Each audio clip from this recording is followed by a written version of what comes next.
I hung up on my sick adult child tonight. I just need to purge my thoughts so I can decide what's next. My adult son has schizophrenia and anxiety disorders. Growing up, he was more than a handful and became worse when his father suddenly left a 20-year marriage and 4 kids in the early 2000s.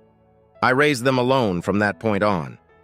He was officially diagnosed in 2006. He's in his 30s and is currently experiencing a mental crisis.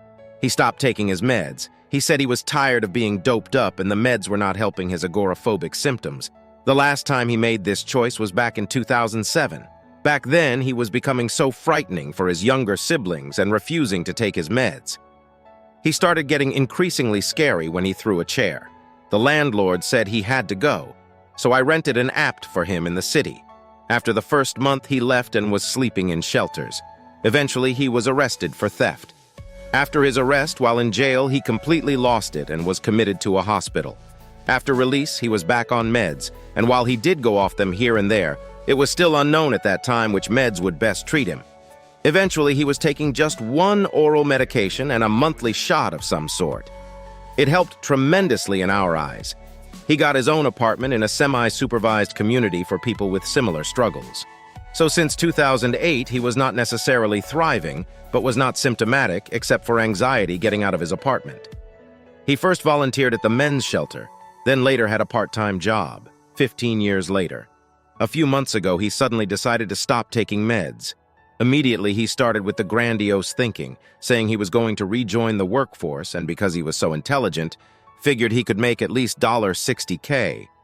We were hoping that would be the extent of his issues, being that he's older now. Well, we were wrong.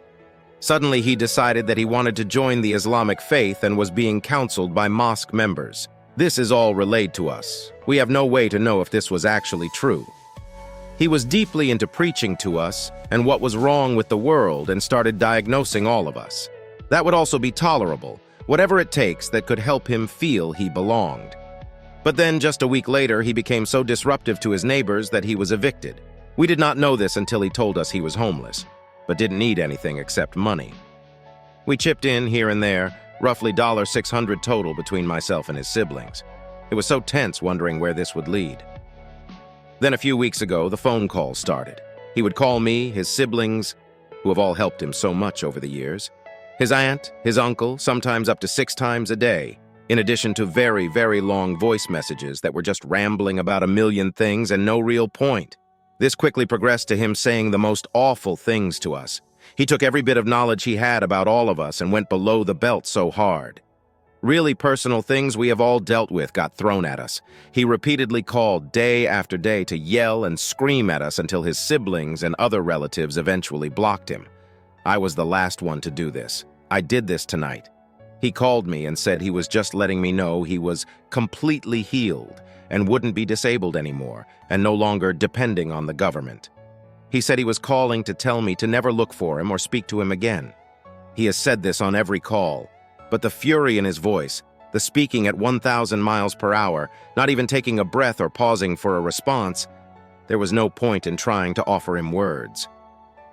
So I let him speak/yell, but as soon as he got to the subject of my PTSD related to an assault by a stranger many years ago, I had to hang up.